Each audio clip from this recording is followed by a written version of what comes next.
Hello বন্ধুরা, কেমন আছেন সবাই? মিশরের রানী ক্লিওপেট্রা ছিলেন এক রহস্যময়ী রানী, যিনি তার রূপ, বুদ্ধিমত্তা এবং কৌশলে সমগ্র বিশ্বকে মোহিত করেছিলেন। তিনি মিশরের শেষ ফারাও ক্লিওপেট্রা। তার প্রেম, রাজনীতি এবং ক্ষমতার লড়াই আজও ইতিহাসের আলোচনায় কেন্দ্রবিন্দু। কিন্তু জানেন কি, এই মহাপ্রতাপশালী রানীর শেষ পরিণতি ছিল ভয়ঙ্কর ও রহস্যময়, যেন ইতিহাসের সবচেয়ে করুণ অধ্যায়। কেন রানী ক্লিওপেট্রা আত্মহত্যা করেছিলেন, কি ঘটেছিল তার শেষ মুহূর্তগুলোতে, আজ আমরা সেই চমকপ্রদ সত্য উদ্ঘাটন করব, যা আপনাকে অবাক করে দেবে। ভিডিওটি শেষ পর্যন্ত দেখার অনুরোধ রইল।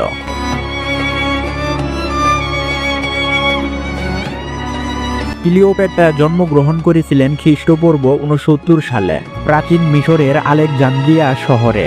তিনি ছিলেন টলেমি রাজবংশের সদস্য এবং মিশরের শেষ ফারাও। টলেমি রাজবংশ আসলে গ্রিস থেকে উৎপত্তি হয়েছিল।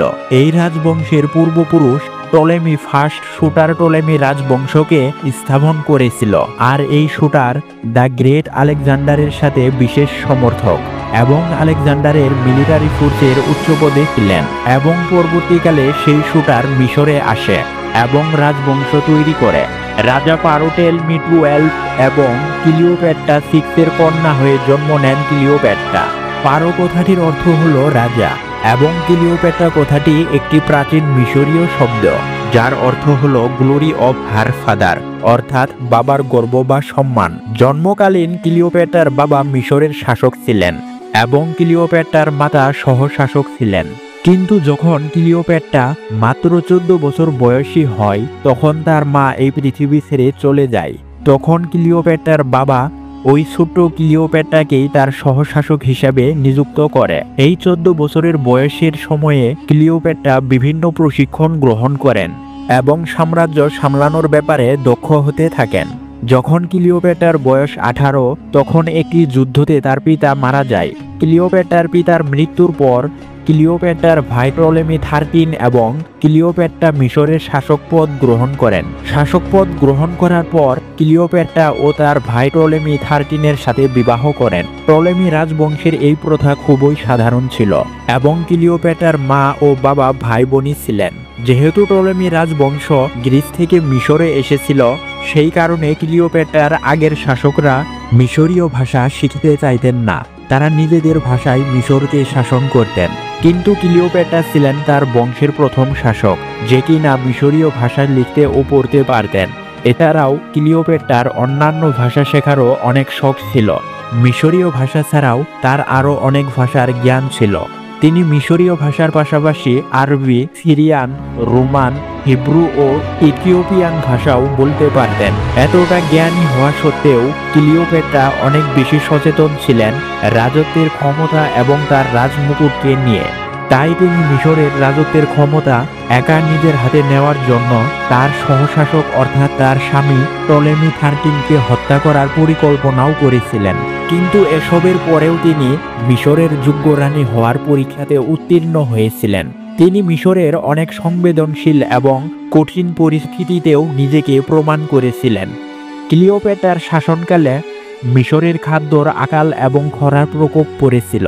এই সমস্যাগুলোর প্রতিকারে তিনি অনেক দক্ষতার সাথে করেছিলেন, যার ফলে মিশরের অধিবাসীদের সমর্থন এবং ভালোবাসার জয় করে নিয়েছিলেন। এই রহস্যময়ী নারী ক্লিওপেট্রা 29 আগস্ট 51 BC-তে ক্লিওপেট্রা নিজের স্বামীকে সহশাসকের পদ থেকে বের করে দেন এবং মিশরের একমাত্র শাসক হয়ে ওঠেন। ক্লিওপেট্রার দরবারে অনেক বিদ্যমান পুরুষ ব্যক্তি ছিলেন, যাদের সান্নিধ্য ক্লিওপেট্রা থাকতে ও সময় যাপন করতে খুবই পছন্দ করতেন। ক্লিওপেট্রা যে কোনো জিনিস সম্বন্ধে নিপুণভাবে জানতে খুবই আগ্রহী ছিলেন, যার ফলে একজন শক্তিশালী শাসক হওয়ার সাথে সাথে যে কোনো পণ্যর ব্যাপারেও অনেক জ্ঞান ছিল তার। এবং তার এইসব জ্ঞানের ব্যাপারে তিনি একটি বই লিখেছিলেন, যার নাম জেনাসিরিয়াম লিব্রি। বিভিন্ন রোগের উপাচারের সাথে সাথে রূপচর্চার রেমেডিও এই বইটিতে ছিল। ইতিহাস থেকে পাওয়া যায় ক্লিওপেট্রা অত্যন্ত সুন্দরী ছিলেন, কিন্তু তার বুদ্ধিমত্তা এবং সমস্ত বিষয়ে দক্ষতা তাকে অনেক আকৃষ্ট চরিত্র করে তুলেছিল। তবে কয়েক বছর আগেই আর্কিওলজিস্টরা কিছু পয়সা অর্থাৎ কয়েন খুঁজে পেয়েছে, যেখানে ক্লিওপেট্রার প্রতিচ্ছবি অঙ্কন করা হয়েছে এবং সেই ছবিটি থেকে বোঝা যায় যে ক্লিওপেট্রার অনেক বড় একটি টিকালো নাক এবং ছেলেদের মতো শক্ত চোয়াল বিশিষ্ট মুখ ছিল। লেখক এবং জ্ঞানী হওয়ার সাথে সাথে তিনি একজন ফ্যাশন ডিজাইনারও ছিলেন। তিনি রোমানীয় কাপড়ের ভঙ্গি এবং মিশরীয় কাপড়ের ভঙ্গি মিলিয়ে কর্মচারীদের দ্বারা এক বিশেষ কাপড়ের ভঙ্গি তৈরি করে সেগুলোকে পরিধান করতেন এবং তিনি সবসময় দেবীদের মতো সাজগুজ করতেন। তিনি সবসময় নিজেকে আইসিস দ্য মাদার গড বলতেন। মিশরীয় বাকি রাজবংশের মতনই তার রাজপ্রাসাদেও ছিল অত্যন্ত বিলাসবহুল ইস্পা পার্লার এবং স্নানের জন্য আলাদা আলাদা কক্ষ। কিন্তু জনশ্রুতি রয়েছে তিনি নিজেকে সুন্দর এবং অল্প বয়সী রাখবার জন্য সেই সকল স্নানের কক্ষতে নিজেকে গাধার দুধ দিয়ে স্নান করাতেন। সেটার দাম এখানকার সময়ে ৩,০০০ টাকা প্রতি লিটার। এছাড়াও ক্লিওপেট্রার একটি নিজস্ব সুগন্ধি পারফিউম তৈরি করার কারখানা ছিল এবং প্রতিটি পারফিউমের প্রস্তুতি নিয়ম তার মুখস্থ ছিল। তার এই বিলাসবহুল জীবনযাপনের জন্য তার প্রয়োজন ছিল সম্পূর্ণ স্বাধীনতা, আর এই স্বাধীনতা তখনই সম্ভব যখন তিনি মিশরের একমাত্র শাসক হবেন। তাই তিনি তার ৩ জন ভাই বোনকে চক্রান্ত করে হত্যা করেন, কারণ ক্লিওপেট্রার ভাই বোনেরা পরবর্তীকালে শাসক পদ গ্রহণ করতে পারে। এটা ভেবেই তাদেরকে সরিয়ে দেয় ক্লিওপেট্রা। মিশরের একাধিক ক্ষেত্রে নিজের অধিকার এবং কর্তৃত্ব দেখানো তার নিজের স্বামীকেও সে আর সহ্য করতে পারে না এবং ক্লিওপেট্রা চেষ্টা করে তার স্বামীকেও চক্রান্ত করে হত্যা করবার। আর ক্লিওপেট্রার এই উদ্দেশ্য যখন টলেমি 13 জানতে পেরেছিলেন, তখন তিনি তার ছোটবেলার শিক্ষক, শক্তিশালী সঙ্গী ওরফে তাদের সম্পত্তির ব্যবস্থাপক প্রথিনিউয়াসের নেতৃত্বে টলেমি 13 ক্লিওপেট্রার বিরুদ্ধে গৃহযুদ্ধ শুরু করে দেয়। ক্লিওপেট্রা এটা জানত যে সে টলেমি 13-এর সাথে কিছুতেই যুদ্ধে জিততে পারবেন না, কারণ টলেমির সাথে প্রথিনিয়াস রয়েছে। এই কারণেই ক্লিওপেট্রা তার দেশ ছেড়ে পালিয়ে যায়। কিন্তু ক্লিওপেট্রা তার রাজত্ব ছাড়ার কথা কখনো ভাবতেই পারেনি এবং তিনি সঠিক সময় এবং সুযোগের প্রতীক্ষা করেছিলেন মিশরের একমাত্র শাসক হওয়ার জন্য। ঠিক এরই মধ্যে তার সাথে দেখা হয় রোমের রাজা জুলিয়াস সিজারের। সেই সময় জুলিয়াস সিজারের বয়স ছিল 52 বছর এবং ক্লিওপেট্রার ছিল মাত্র 21 বছরের। ক্লিওপেট্রার আকর্ষণীয় চরিত্র ও সুন্দর রূপ এবং বুদ্ধিমত্তার প্রেমে পড়ে যায় জুলিয়াস সিজার। কিন্তু ক্লিওপেট্রার কাছে জুলিয়াস সিজার ছিল শুধুমাত্র একটি হাতিয়ার এবং সেটি ক্লিওপেট্রা নিজের স্বামীর বিরুদ্ধে ব্যবহার করতে চেয়েছিলেন। ক্লিওপেট্রা জুলিয়াস সিজারকে উস্কেছিল যাতে তিনি মিশরের উপর আক্রমণ করে এবং জুলিয়াস সিজার ক্লিওপেট্রার কথা মতোই কাজ করে। মিশরের আক্রমণ করবার পর টলেমির 13কে হারিয়ে দেয় এবং ক্লিওপেট্রাকে মিশরের রানী বানিয়ে দেয়। এই ঘটনাকালেই ক্লিওপেট্রা জুলিয়াস সিজারের সন্তানকে নিজের গর্ভে ধারণ করেছিল। 23 জুন 47 বিসিতে জুলিয়াস সিজার এবং ক্লিওপেট্রার পুত্র সন্তানের জন্ম হয়, যার নাম পরবর্তীতে সিজারিয়ান দেওয়া হয়।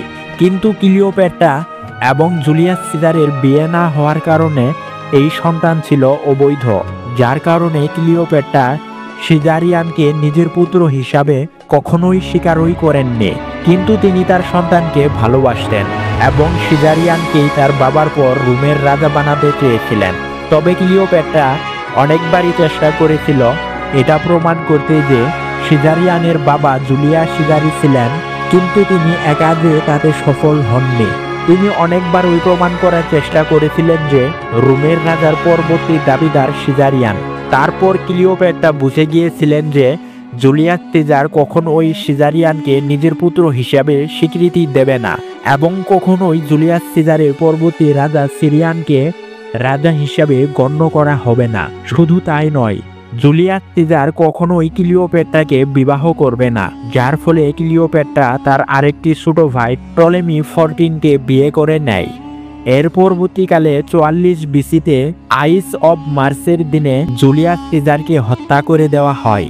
আইস অব মার্চ মানে হচ্ছে রোমান ক্যালেন্ডারের 74তম দিন, যেটা কিনা সাধারণত 15ই মার্চ হয়ে থাকে। সিজারের হত্যার সময় গুপ্তভাবে ক্লিওপেট্রা রোমেই ছিলেন। সিজারের হত্যার পর তিনি রোমে কিছুদিন থেকে গিয়েছিলেন এই আশায় যে সিজারিয়ানকে সিজারের ওয়ারিশ ঘোষণা করে দেওয়া হবে।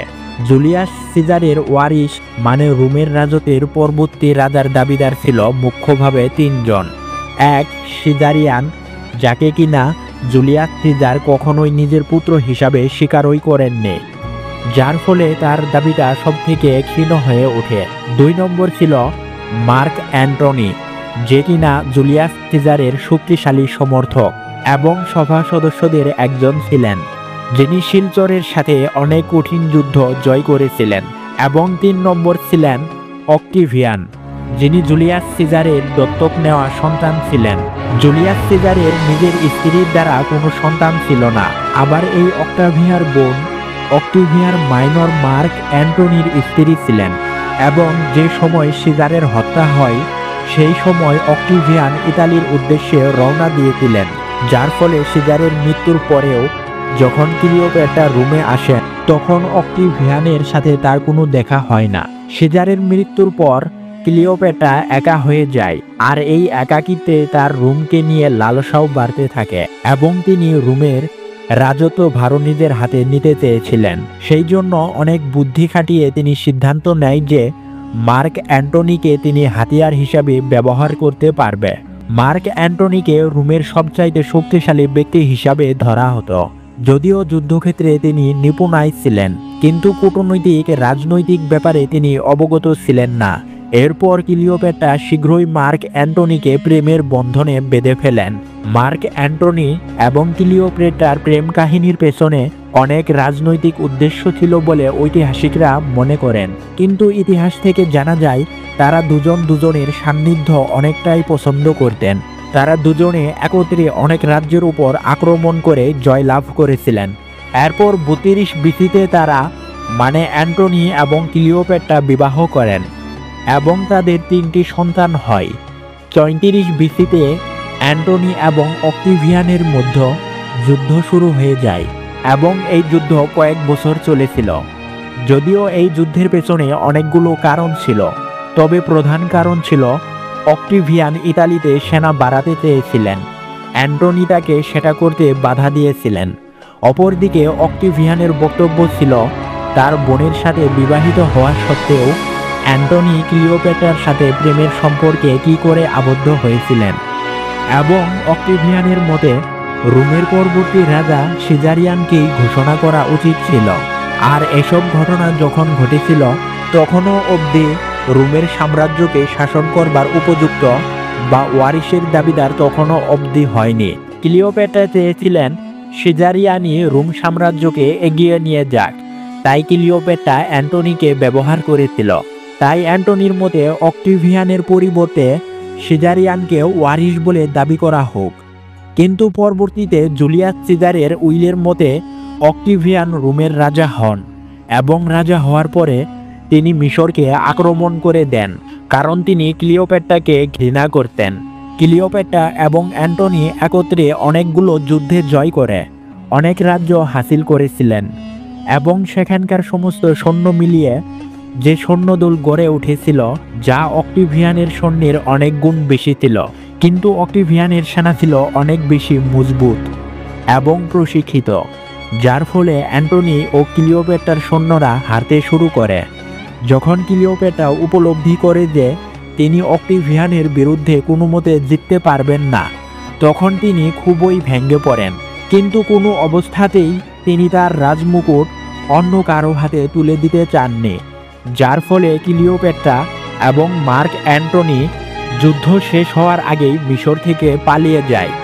এরপর ক্লিওপেট্রার মৃত্যু কিভাবে হয়েছিল সে বিষয় নিয়ে ঐতিহাসিকদের মধ্যে অনেক তর্ক বিতর্ক রয়েছে, এবং এই তর্ক বিতর্কের মধ্যে সবচেয়ে জোরালো তথ্য এটাই ছিল যে ক্লিওপেট্রা আত্মহত্যা করেছিলেন। বলা হয় যে ক্লিওপেট্রা নাকি আত্মহত্যা করবার আগে আইসিস দ্য মাদার গডেসের মতো সাজ পোশাক পরেছিলেন। আর এই মতামতকে ভিত্তি করে জন কলিয়ার 1890 সালে দ্য ডেথ অব ক্লিওপেট্রা নামের এই ছবিটি আঁকেন, যে ছবি আপনারা সামনে দেখছেন। তো বন্ধুরা, ক্লিওপেট্রার তার জীবন সম্বন্ধে জেনে আপনারা কি শিখলেন অবশ্যই কমেন্টে জানাবেন। তার সব চক্রান্ত শুধুমাত্র ক্ষমতার জন্য ছিল নাকি অন্য কিছু? আপনাদের মতামত অবশ্যই কমেন্টে জানাবেন। আর ভিডিওটি ভালো লাগলে অবশ্যই লাইক, কমেন্ট এবং শেয়ার করবেন। সাবস্ক্রাইব করতে ভুলবেন না। দেখা হবে পরবর্তী ভিডিওতে। সে পর্যন্ত ভালো থাকুন।